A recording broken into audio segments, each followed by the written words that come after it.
do tecido político nacional. Outra vez, luta clássica por direitos políticos e civis. Em sequência, mas sem abandonar a primeira luta, se incorporam novos movimentos. Movimentos que denunciam a tortura, movimentos que denunciam os crimes contra a humanidade e movimentos que exigem a reorganização partidária. O fim da Lei da Segurança Nacional, para que a liberdade ganhe corpo, para que a liberdade possa se expressar na sociedade brasileira. Acompanha essa sequência a luta por uma Constituinte soberana e por eleições diretas. Nesse momento, o jogo político brasileiro mudou. Nesse momento, aquilo que era o crescimento da economia brasileira, do milagre brasileiro, da época do auge da ditadura, começa a se esgotar. E porque começa a se esgotar, nesse momento há espaço para aquele partido que se constituíra como oposicionista ampliar o seu percentual eleitoral.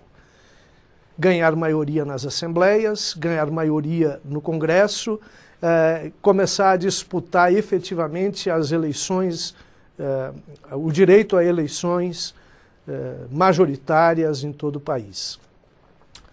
E começa claramente a luta por uma Constituinte nova, pelo fim do regime, intensifica-se a luta pela anistia. Essas lutas que vão correndo ao longo dos anos, da segunda metade dos anos 70 e ao longo dos anos 80, essas lutas constituem os direitos humanos no Brasil. Aí, como diz o professor Dalmo Dallari, os direitos humanos nascem para a sociedade brasileira. Dalmo diz, inclusive, que aí nasceu o povo brasileiro, a sociedade brasileira. Enquanto se corre esse campo de luta por direitos civis e políticos, corre em paralelo uma reorganização da sociedade civil brasileira. Tudo o que acontece no Brasil acontece muito semelhante na América Latina, com algumas diferenças consideráveis, por exemplo, no Chile, na Argentina e no Uruguai. Nesses lugares, a sociedade não deixou nunca de fazer um intenso combate aos governos autoritários, aos governos que se constituíam como um terror do Estado sobre a sociedade. Nesses lugares, a guerra civil foi intensíssima e aparelhos do Estado foram utilizados quase que massivamente para o extermínio dos adversários do regime. A Escola Naval da Armada se constitui, no caso da América Latina, uma condição tão terrível quanto Auschwitz para a população alemã. Corpos jogados no mar, pessoas desaparecidas, a população que não pode enterrar seus mortos, num crime que a humanidade nunca admitiu desde Antígona, lá na antiga Grécia. Nós precisamos ainda resolver essa questão. Os direitos humanos são construções históricas e os povos precisam, nessa construção histórica, encontrar o seu passado, resolver o seu passado, para que esses crimes jamais voltem a acontecer. Nem no Brasil, nem na Argentina, nem no Uruguai, nem no Chile, em nenhum país da América Latina.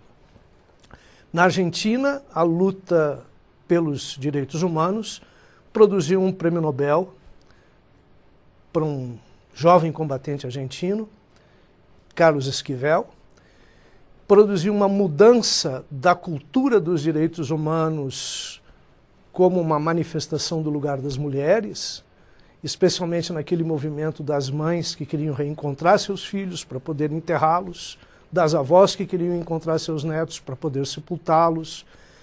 E nessa medida, a Argentina assume um lugar de reencontro com essa história que nós ainda no Brasil não conseguimos percorrer, ou percorremos de uma forma muito mais lenta do que a Argentina, o Chile e o Uruguai.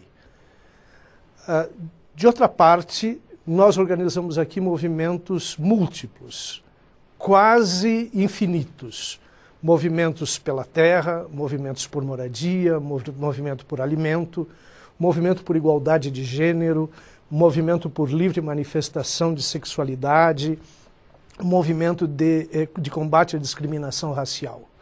Esses são movimentos que têm como tema direitos civis e direitos econômicos. São construções que o Brasil vem fazendo muito lentamente e que precisam que a escola se incorpore a esse processo para que cada pequeno estudante, para que cada professor se saiba um sujeito de direitos. Como fazer isso? Acho que é preciso repensar a pedagogia.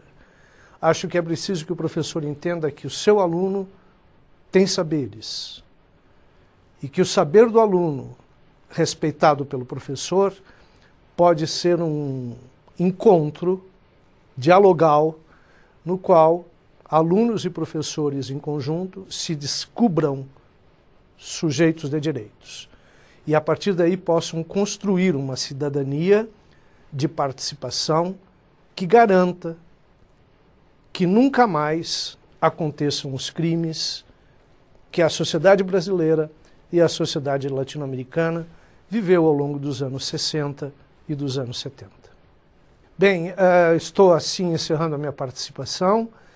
Sou professor Solon Viola, do Programa de Pós-Graduação em Ciências Sociais, da Universidade do Vale do Rio dos Sinos, e faço parte do Comitê Nacional de Educação e Direitos Humanos.